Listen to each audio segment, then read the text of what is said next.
c'est l'argent. Finalement, le tribunal a pris des tracteurs, tout ce qu'il fallait, les huissiers. Ils sont partis mettre la maison à terre. Donc une maison d'un grand dignitaire comme ça, ils ont mis à terre et le tribunal a remis la parcelle auprès de la dame.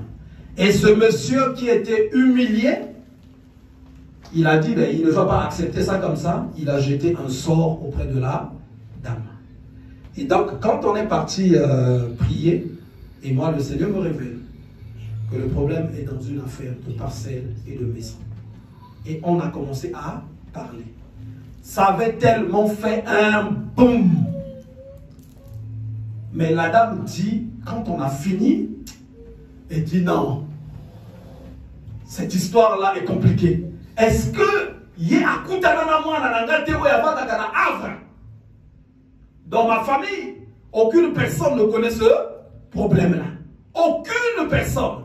Donc le secret est resté entre elle et sa fille. Il appelle sa fille, non, mais il y a des choses qui ont été dites ici, c'est grave. Et c'est là que je réalise d'où était le problème. Ouf, tout Paris, vous savez, hein, surtout quand tu es combattu. Hein. Ah, mais comment il peut avoir une révélation comme ça? Oh, les Akakindokiwana. On a prié pour elle et Dieu merci également, elle avait connu un très bon rétablissement. Elle habite aujourd'hui au Havre. Donc c'est une amie de maman CV.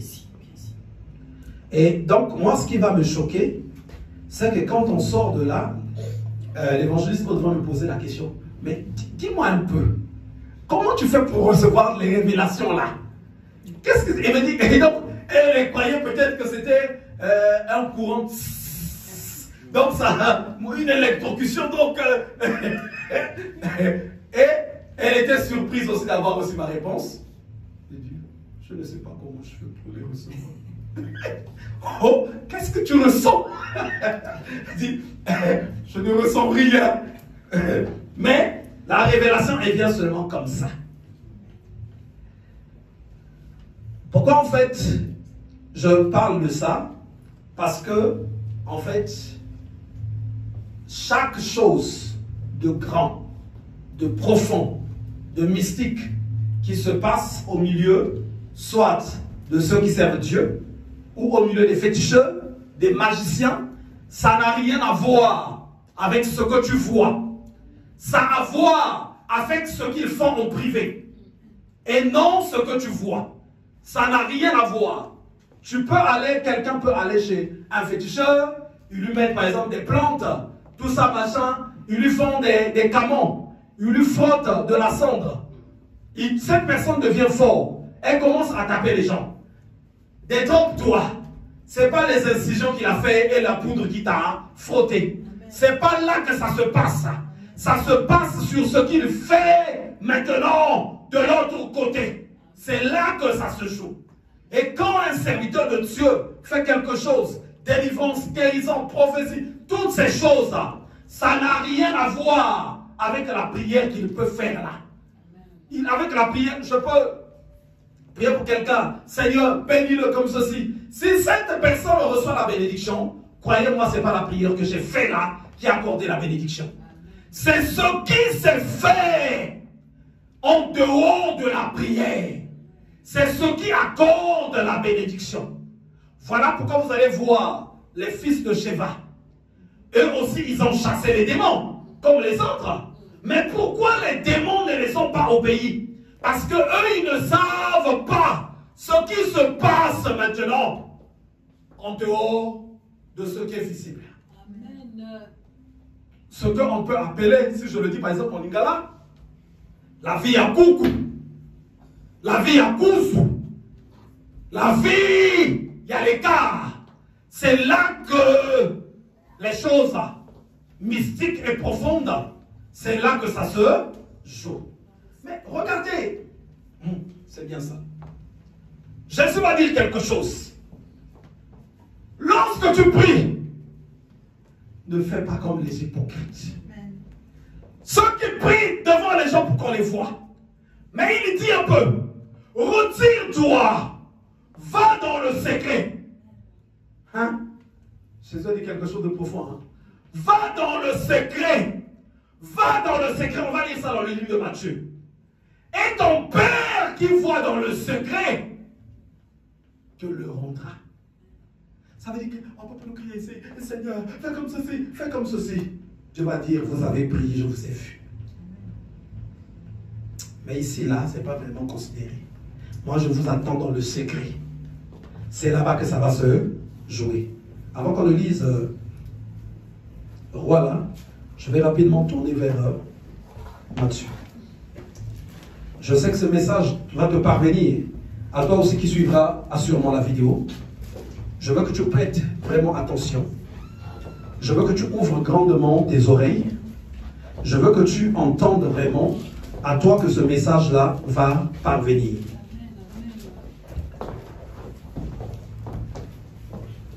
Matthieu au chapitre 6. Regardez ce que Jésus va dire. À partir du verset 5. Lorsque vous priez, ne soyez pas comme les hypocrites qui aiment à prier debout dans les synagogues et au coin des rues. Amen. Il parle de synagogue. Synagogue, pourtant, c'est l'église. Synagogue, c'est le temple. Est-ce que quelqu'un me suit? Synagogue, c'est l'église. Synagogue, c'est le temple. Mais cependant, Jésus sait que dans la synagogue, beaucoup d'hypocrites peuvent y prier. Qu'est-ce que Jésus appelle hypocrite? Qu'est-ce que Jésus appelle hypocrite? Il parle de cette personne qui prie, mais qui prie seulement sur la vie visible, qui est seulement dans une prière sur la vie visible, mais qui n'est pas rentré dans le secret, dans la profondeur. Jésus va dire que cette personne, c'est un hypocrite. Il va dire, cette personne, c'est un... Il dit, ne soyez pas comme les hypocrites qui aiment qu'on les voit dans les coins de rue et dans les synagogues. Parce qu'il y a des personnes qui vont prier dans les synagogues, qui vont parler en langue, qui vont dire tout ce qu'ils peuvent dire. Mais cependant, dans la véritable dimension de la prière, ils ne sont pas là. Et je vais continuer. Je vous le dis, ils ont leur récompense. Mais quand tu pries, entre dans ta chambre, ferme ta porte et prie ton Père qui est là dans le lieu secret. Le lieu secret. Vous voyez bien? Donc Dieu parle d'une vie maintenant secrète, profonde, entre celui qui prie et Dieu. Rentre dans le secret et ton Père qui voit dans le secret te le rendra. Nous constatons ici que ce n'est pas la prière publique que Dieu exauce, mais une prière qui se fait dans le secret. Voilà pourquoi je dis, quelqu'un vient prier, on voit l'exaucement de la prière. Mais Dieu n'a pas exaucé la prière que la personne a fait, mais Dieu exauce ce que la personne fait dans le secret avec lui. Vous voyez bien? Devant les gens, je vais prier pour que la personne reçoive la grâce, la délivrance, la guérison. Elle a la guérison. Mais Dieu m'exauce par rapport à la vie maintenant profonde, secrète, intime que j'ai avec lui. C'est par rapport à ça que Dieu m'exauce. Donc, dans le public, je peux prier, mais si j'exclus le côté profond, ça n'aurait pas de sens. Que ce soit un serviteur de Dieu, quand il se passe un miracle, le problème n'est pas dans l'immédiat, le problème est ce qui se passe dans la relation, dans le secret. Si un féticheur fait quelque chose à quelqu'un et que ça donne le résultat, il lui a fait des camons pour taper les gens, c'est pas ce qu'il lui a fait aujourd'hui qui a apporté le résultat. C'est la communion que cette personne a avec le monde des ténèbres dans une autre vie. C'est ce qui produit le résultat. Voilà pourquoi dans ce message, nous allons voir ce qui se passe derrière la prière. Comment est-ce qu'une prière peut être exaucée? Et ce jour-là, quand je revenais, comme je le disais, l'évangéliste, elle était dans son temps de formation où elle apprenait beaucoup de choses. Elle me pose la question, mais comment tu as fait pour avoir cette révélation? Qu'est-ce qui s'est passé? Et donc, je ne sais pas si qu'il y avait un courant, il y avait quelque chose. Je lui ai dit non, rien.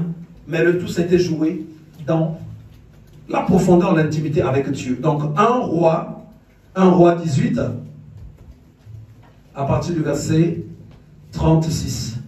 En fait, ce passage, c'est par rapport, c'est celui-là même qui a inspiré le chant que vous chantez souvent. Élie a prié, Élie a prié, le feu est descendu. Mais si vous voyez ce chant, le chant là est tordu. Le chant là n'est pas à la bonne place. Parce que ce n'est pas la prière que Élie a fait qui a fait descendre le feu. Le chant là n'est pas à la bonne place. Ce qui va descendre le feu, c'est la vie d'Élie. Ce qui va se passer avant cette prière. Au moment de la présentation de l'offrande, je suis au verset 36, Élie le prophète s'avança et dit: L'Éternel Dieu d'Abraham, d'Isaac et d'Israël, que l'on sache aujourd'hui que tu es Dieu en Israël, que je suis ton serviteur et que j'ai fait toutes ces choses par ta parole. Amen. Là, Élie est en train de prier. Et le peuple est en train d'entendre. Ils sont en train de voir la prière d'Élie. Le peuple est en train d'entendre une prière. Réponds-moi, Éternel. Réponds-moi afin que ce peuple reconnaisse que c'est toi, Éternel, qui es Dieu, et que c'est toi qui ramènes leur cœur.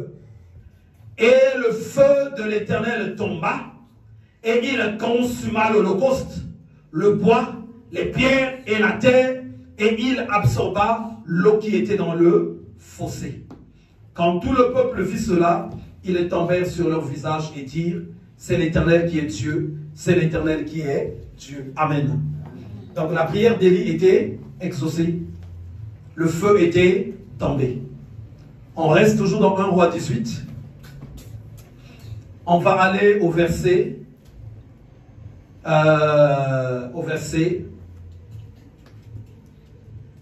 20.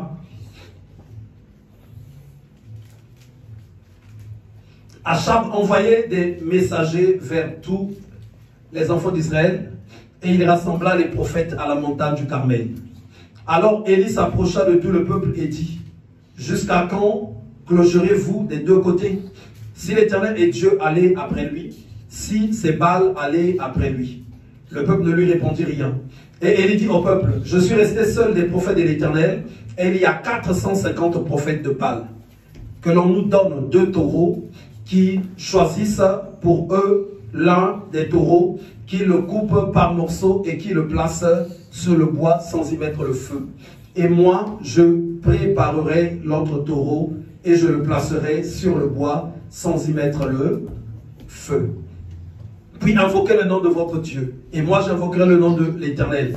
Le Dieu qui répondra par le feu, c'est celui-là qui sera Dieu. Et tout le peuple répondit en disant: c'est bien.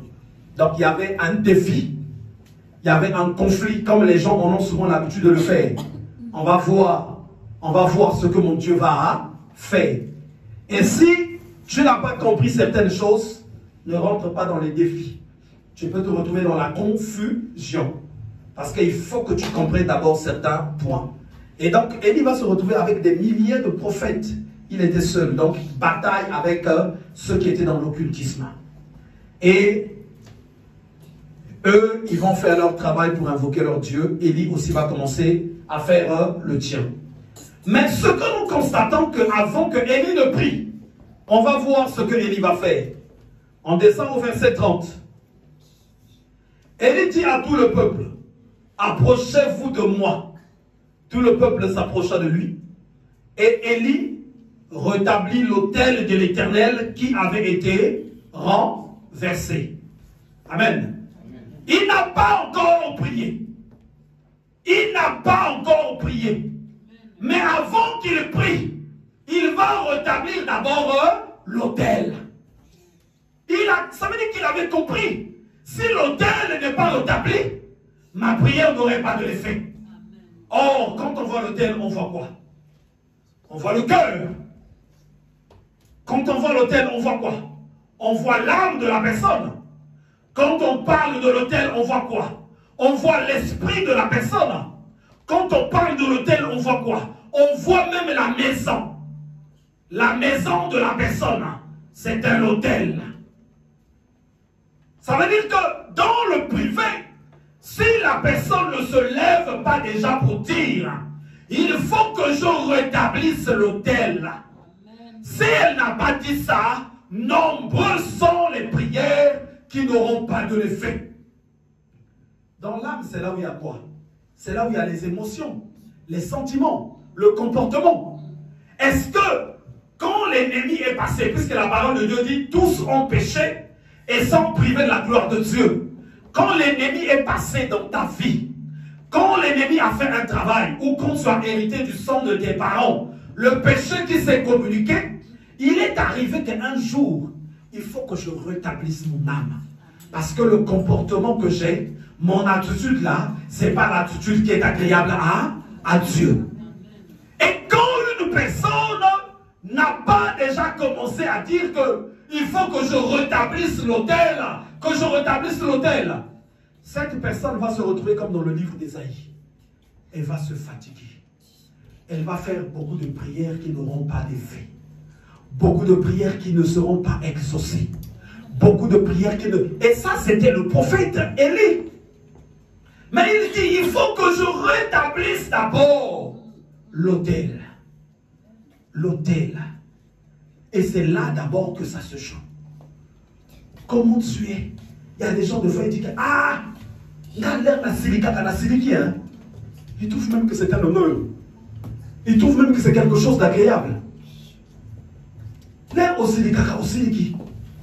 Mais tu trouves que cet autel-là, il est déjà rétabli? Non. À un moment donné, il faut.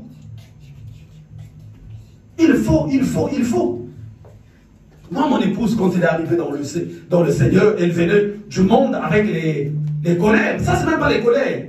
Ça, c'est le lingala, les kanda. Parce que colère et kanda, c'est pas pareil. Colère, c'est un peu, mais kanda, ça, c'est kanda. Elle pouvait casser le téléphone, elle pouvait casser la télé, elle pouvait faire... Il faut que tu enlèves ça. Il faut que tu enlèves ça, c'est pas comme ça. Dieu ne peut pas agréer une âme comme ça. Dieu ne peut pas agréer une âme comme ça. Donc c'est fâché, ça montait les carottes, donc ils ont envie de donner des coups de tête partout, tout ça. Je dis, ça, c'est la sorcellerie. Et Dieu ne te bénira pas comme ça. Dieu ne te fera pas du bien comme ça. À force de lui dire, qu'est-ce que je dois faire? Je montre, c'est un sujet de prière. Il faut que tu combattes ça. C'est des liens, c'est des influences, c'est des pouvoirs de destruction. C'est des pouvoirs de destruction. Il faut que tu les combattes. Il faut que tu les combattes. Il faut que tu... Je l'ai dit, le jour où tu verras que c'est parti, que tu as obtenu la victoire, tu vas sentir maintenant ton âme léger. Quand tu vois la colère essaie de venir, tu vas maintenant chercher. Tu vas dire, mais elle est partie où la colère?